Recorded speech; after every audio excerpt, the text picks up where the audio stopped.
Hi hello నమస్తే నమస్కారం. Welcome to prominent stories. మనం ఈ లోకంలో ఎంతో మంది సీరియల్ కిల్లర్‌ని చూసాం.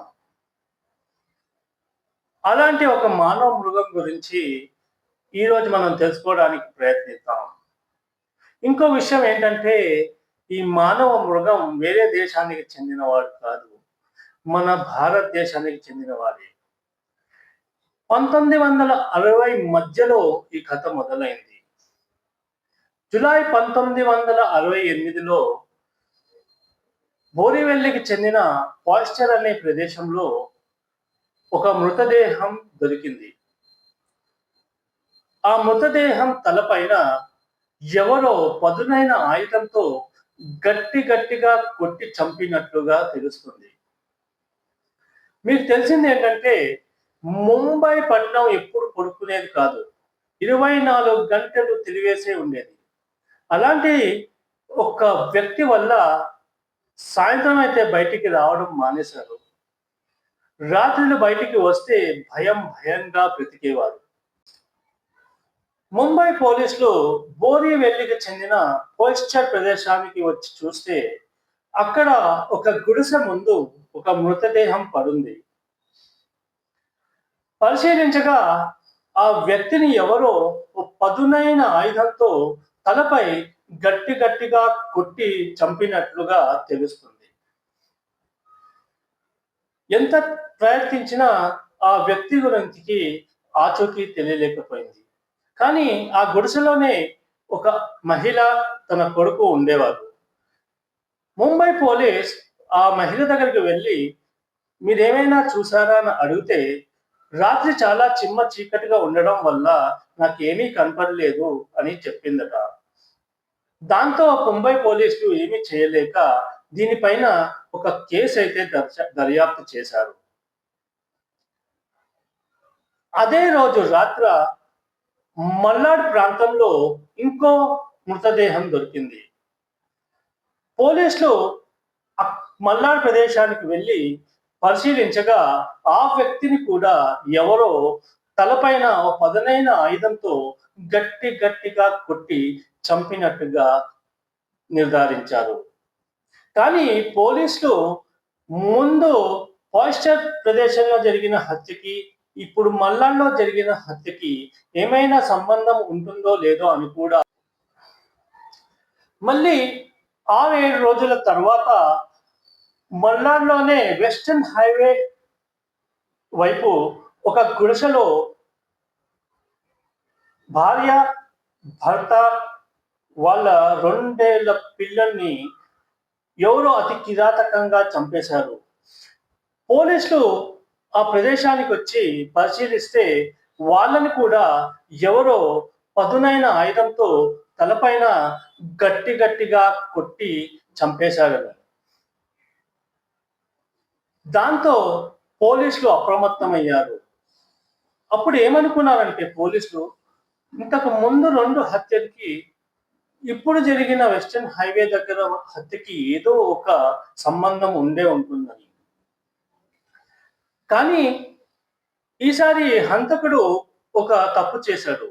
ఆ తప్పు ఏంటంటే గుడిసె బయట అతని గొడుగుని ఆ ఆయుధాన్ని మరిచిపోయి పారిపోయాడు. వెంటనే పోలీసులు ఆ ఆయుధాన్ని ఆ గొడుగుని ఫోరెన్సిక్ ల్యాబ్ కి ఫింగర్ ప్రింట్స్ కోసం పంపించడం జరిగింది. కానీ ఎటువంటి ప్రయోజనం లేకపోయింది. ఫోరెన్సిక్ ల్యాబ్ డిపార్ట్మెంట్ వారికి కూడా దానిపైన ఎటువంటి ఫింగర్ ప్రింట్స్ కానీ దొరకలేదు. ఎందుకంటే ఏ రోజైతే ఈ హత్య జరిగిందో ఆ పరిసరాల్లో భారీ వర్షం పడింది. ఆ వర్షం పడడం వల్ల ఆ గొడుగు పైన గాని, ఆ ఆయుధం పైన గాని ఎటువంటి ఫింగర్ ప్రింట్స్ దొరకలేదు. ఈ ఘటనలో ఒకే కుటుంబానికి చెందిన ముగ్గురిని హత్య చేయడం వల్ల, అది కూడా ఒకే విధంగా హత్య చేయడం వల్ల ముంబై పోలీసుల పైన ఒత్తిడి వేయడం జరిగింది. దాంతో ముంబై పోలీసులు రంగంలోకి దిగారు. ఎంత ప్రయత్నించినా ఎటువంటి ప్రయోజనం కలగలేదు. ఈ ఘటన అయిన 2-3 రోజుల తర్వాత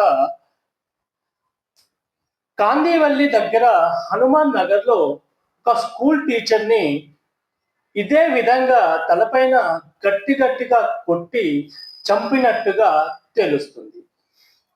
పోలీసులు హనుమాన్ నగర్కి వచ్చి పరిశీలించగా తెలిసింది ఏంటంటే, ఎవరైతే ఈ వ్యక్తిని చంపాడో అతను ఒక పదునైన ఆయుధంతో అతని తలపైన గట్టిగా కొట్టి చంపాడని.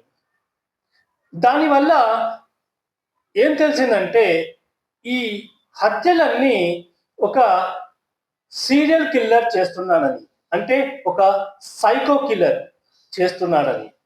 ఎంత ప్రయత్నించినా అక్కడి నుంచి కూడా పోలీసులకి ఎటువంటి ఆనవాలు దొరకలేదు.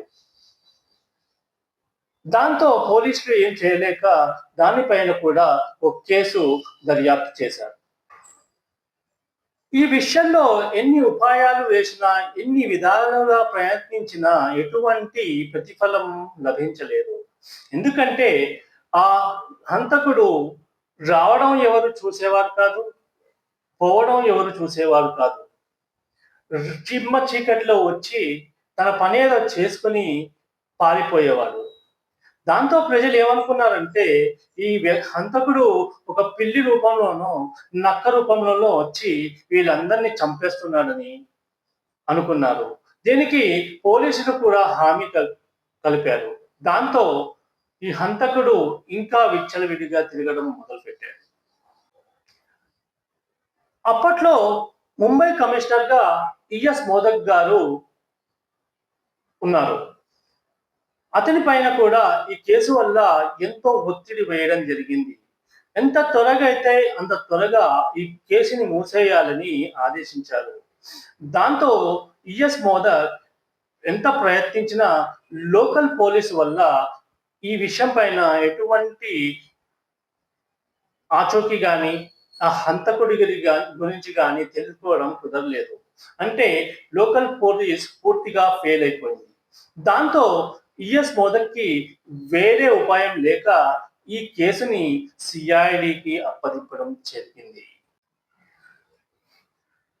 అదే సంవత్సరం ఆగస్ట్ 1968లో డిసిపి రమాకాంత్ కుల్కర్ణిని సిఐడి హెడ్ గా ప్రమోట్ చేస్తూ నియుక్తులు చేశారు. ముందు నుంచి ఈ కేసుని అతనే దర్యాప్తు చేస్తున్నారు కాబట్టి అతనే ఇన్వెస్టిగేషన్ చేయడం వల్ల ఈ కేసుని అతనికే అప్పచెప్పడం జరిగింది. కానీ సిఐడిలో ఎంతో మంది పెద్ద ఆఫీసర్స్ అతనితో పాటు పనిచేసేవారు దీన్ని వ్యతిరేకించారు. ఎందుకంటే అతనికి ఎటువంటి అనుభవం లేదు. అయినా కూడా సిఐడి ఈ కేసుని సిఐడి డిసిపి రమాకాంత్ కుల్కర్ణికి అప్పచెప్పడం జరిగింది. అప్పట్లో సిఐడికి అప్పచెప్పిన ఈ కేసులో డిసిపి రమాకాంత్ కుల్కర్ణి ఆధ్వర్యంలో ఒక స్పెషల్ టీం తయారు చేయడం జరిగింది. ఎన్ని గంటలు గస్తీ నిర్వహించినా, ఎంతో మంది ఆ వ్యక్తి గురించి గాలించిన ఈ కేసు విషయంలో ఎటువంటి ప్రయోజనం లేకపోయింది. వినాయకరావు వధాకర్ ఈ హత్యలన్నీ ముంబైకి బయట ఉన్న ఈస్టర్న్ ఎక్స్ప్రెస్ హైవే పక్కనున్న పైప్ లైన్ పక్కనున్న వాడల్లో, దానిలో గుడిసెల్లో బతికే వారిపైన జరిగాయని రమాకాంత్ కుల్కర్ణికి చెప్పడం జరిగింది.